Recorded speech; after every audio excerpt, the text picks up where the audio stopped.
بیٹا، قالت النصارى المسیح ابن مریم، یہودی اور عیسائیوں کے مولوی، پیر اور بڑے بڑے پادری، احبار و رہبان، وہ بھی کہنے لگے نحن ابناء اللہ، چھٹا پارا، نحن ابناء اللہ، ہم بھی اللہ کے بیٹے ہیں۔ مشرکین مکہ نے کہا یہ فرشتے اللہ کی بیٹیاں ہیں، یہ اللہ کی بیٹیاں۔ فرمایا وَخَرَقُوا، اور تراش رکھے ہیں، بنا رکھے ہیں، لہو، واسطے اس اللہ کے، بنینا، بیٹے، وَبَنَاتٍ، اور بیٹیاں بنا رکھے ہیں انہوں نے اللہ کے لیے۔ یا اللہ بنائے جو ہیں کوئی دلیل ہوگی، کوئی ان کے پاس پروف ہوگا۔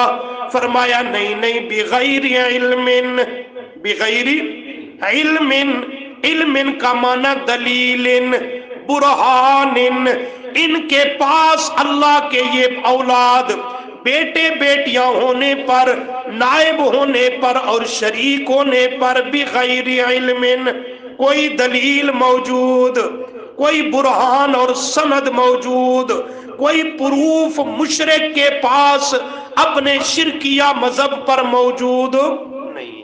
کہو بے دلیلہ مذہب مشرک دا ہے، بے دلیلہ مذہب، ہاں آئیں بائیں شائیں کرے گا، عقلیات، ڈھکوسلے، شٹلیات یہ کرے گا، پر کتاب و سنت کی دلیل مشرک کے پاس شرکیہ مذہب پہ نہیں ہوگی،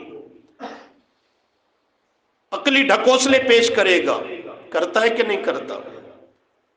اسے پوچھو اللہ کی براہ راست سورو پکار کیوں نہیں کرتا؟ یہ درمیان میں واسطے، وسیلے، طفیل، صدقے، ہاڑے، محابے یہ کیوں کرتا ہے؟ کہتا ہے دیکھتے نہیں ہو چھت پہ چڑھنے کے لیے سیڑھی کی ضرورت ہے۔ یہ اپنے خیال میں دلیل پیش کر رہا ہے۔ اس سے پوچھو کس آیت کا یہ ترجمہ ہے؟ چھت پہ چڑھنے کے لیے سیڑھی کی ضرورت ہے، یہ کس آیت کا معنی ہے؟ کس حدیث کا یہ مطلب بنتا ہے؟ دلیل تو کتاب و سنت ہے، قرآن و حدیث ہے، لیکن یہ دلیل نہیں، یہ کیا ہے؟ عقلی ڈھکوسلا۔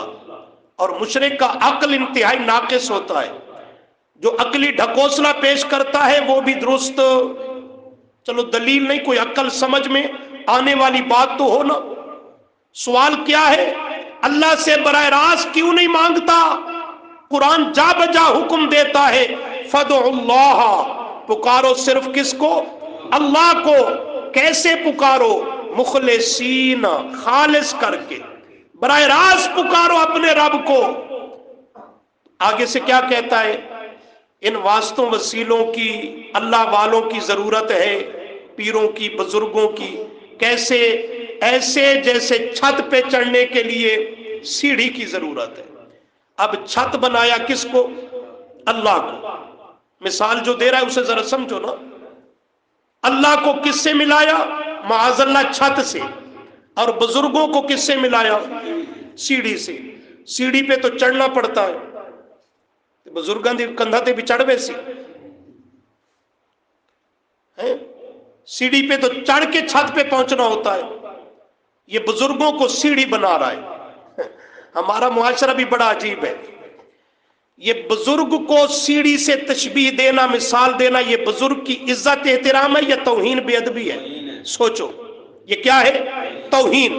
اب بزرگوں کو سیڑھی سے مثال دے کر جو ان کی توہین اور حتق کرے وہ تو ہے بزرگوں کا ماننے والا، اور جو کہے کہ ایسی لغو مثالیں اور تشبیہیں نہ دے، اللہ اور اس کے پیاروں کی توہین اور حتق نہ کر، وہ کیا ہے؟ یہ ولیوں کا منکر ہے، یہ بزرگوں کو نہیں مانتا۔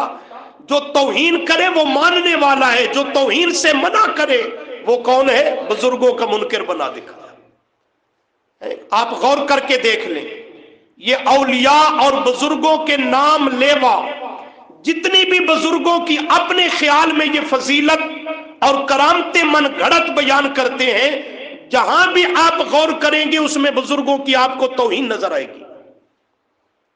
کیسے؟ مشہور کہانی افسانہ ہے، ایک بوڑھی ماں نے ایک پاؤ دودھ 11ویں کا نہیں دیا تو شیخ عبد القادر جیلانی رحمہ اللہ نے پوری برات کو غرق کر دیا، ڈبو دیا اور نکالا 12 سال کے بعد۔ کتنے؟ وہ ڈوبا ہوا بیڑا۔ جرم کس نے کیا؟ ایک تو یہ کہانی ہے، قصہ ہے، کچھ اس کا سر پاؤں نہیں ہے، بالکل من گڑت گپ ہے، لیکن ایک لمحہ کے لیے اس کو لے لیتے ہیں، اس پہ غور کرتے ہیں۔ ایک بوڑھی ماں نے بقول اس کے اور اس افسانے کے، اس نے یہ جرم کیا کہ ایک پاؤں دودھ 11ویں کا نہیں دیا، بابے نے پوری برات کو ڈبو دیا۔ یہ ظلم ہے کہ نہیں ہے؟ کیا خیال ہے؟ اللہ والے ظالم ہوتے ہیں معاذ اللہ۔ چلو ایک لمحہ کے لیے بوڑھی تو ہو گئی مجرم، باقیوں کا کیا قصور تھا کہ پوری برات کو بھی اس نے ڈبو دیا، اور چند لمحوں کے لیے نہیں، 12 سال تک کے لیے۔ جرم کسی کا ہو، سزا کسی کو ملے، یہ ظلم ہوگا کہ نہیں ہوگا؟ تو یہ کہانی بیان کرنے والا ملا وہ شیخ عبد القادر جیلانی رحمہ اللہ کو تو ظالم قرار دے رہا ہے، لیکن آگے عوام ہتھے چڑھی ہے، وہ کہتے ہیں سبحان اللہ، بابے کی کرامتیں بیان ہو رہی ہیں۔ عقل سے کام نہیں لینا، یہ کھوپڑی جو ہے اوپر، اس کو درست استعمال نہیں کرنا کہ یہ تو بیچارہ توہین کر رہا ہے اللہ والوں کی۔ ایک اور کرامت بیان کی جاتی ہے، فلاں بزرگ بہت پہنچا ہوا تھا۔ بھائی ناراض نہ ہونا، ہم بزرگوں کو مانتے ہیں لیکن ان کی توہین کرنے سے روکتے ہیں، جرم یہ ہے۔ اور ساتھ ساتھ ایک اور جملہ بھی کہتے ہیں، پہلے پہچان پیدا کر کے ہے صحیح بزرگ اللہ کا ولی ہے صحیح یا کیا ہے، بس اتنی دعوت فکر دیتے ہیں۔ اس بزرگ کی کرامت بیان کرتے ہیں کہ اس نے چلا کاٹا اندھے کنویں میں کچے دھاگے کے ساتھ الٹا لٹک کر، 40 سال۔ کتنا عرصہ؟ 40 سال اندھا کنواں کچے دھاگے کے ساتھ الٹا لٹک کر اس نے چلا کاٹا۔ کیا خیال ہے؟ وہ تو کچا دھاگا، اندھا کنواں، یہاں روشنی میں دوپہر کے وقت اسے زنجیر کے ساتھ باندھ کے صرف 1 گھنٹہ الٹا لٹکا دو، سمجھ آ جائے گی کہ یہ ولی کے فضائل بیان ہو رہے ہیں یا الٹا اس کی توہین ہو رہی ہے۔ یہ پولیس والے مجرموں کو لٹکاتے نہیں، یہ سمجھتا ہے کہ ہم اولیاء کو ماننے والے ہیں، اور قوم کو بھی سمجھ کوئی نہیں آتی۔ ہمارے معاشرے کی بھی گنگا الٹی بہتی ہے، جو اولیاء کی برسر عام توہین کرتا ہے، طرح طرح کے افسانے گھڑ کے اور جھوٹی انہیں کرامتوں کا نام دے کر کے وہ اولیاء کو ماننے والا ہے، اور جو اولیاء کی توہین اور حتک سے روکتا اور اس کا تحفظ کرتا ہے وہ بزرگوں کا منکر ہے، مانتے کچھ نہیں۔ بزرگوں کو بزرگ تو مانتے ہیں بشرطے وہ بزرگ ہو صحیح، لیکن مانتے اسے بزرگ ہیں، نہ نبی مانتے ہیں، نہ رب مانتے ہیں، نہ رب کا شریک مانتے ہیں۔ کیا عرض کر رہا تھا؟ کہتا ہے چھت پہ چڑھنے کے لیے سیڑھی کی ضرورت ہے، سیڑھی بنایا بزرگوں کو۔ میں نے کہا بالکل ٹھیک ہے، چھت پہ چڑھنے کے لیے سیڑھی کی ضرورت ہے۔ کیوں ضرورت پیش آئی؟ میں نیچے ہوں، چھت 10 فٹ 15 فٹ 14 فٹ فاصلے پر اور دور ہے۔ کیا جس رب سے میرا اور آپ کا معاملہ ہے وہ بھی ہم سے اتنے دوری اور فاصلے پر رہتا ہے؟ اس کا تو اعلان ہے دوسرے پارہ میں، انی فانی قریب، میں کیا ہوں؟ قریب ہوں۔ کتنا قریب ہوں؟ 26ویں پارہ میں فرمایا نحن اقرب الیہ من حبل الورید، میں تمہاری رگے جاں شاہ رگ سے بھی زیادہ قریب ہوں۔ جو رب شاہ رگ سے بھی زیادہ قریب ہے، درمیان میں فاصلہ تو ہے کوئی نہیں، ملا جی سیڑھی کہاں رکھنا رکھانا چاہتا ہے؟ پہلے فاصلہ ثابت کر، پھر سیڑھی رکھنے کی درمیان میں وہ گنجائش بنا۔ تو عرض یہ کر رہا ہوں، یہ عقلی ڈھکوسلے ہیں، اور وہ بھی انتہائی لاغب قسم کے، عقل بھی اسے تسلیم نہیں کرتا، چاہے جائے کہ اس کا نام دلیل رکھا جائے۔ تو مشرک کا مذہب بالکل بے دلیل ہوتا ہے، مشرک کے پاس شرکیہ مذہب پر کوئی دلیل نہیں ہوا کرتی۔ فرمایا خرقوا لہ بنین و بنات بغیر علم سبحانہ، کرو مانا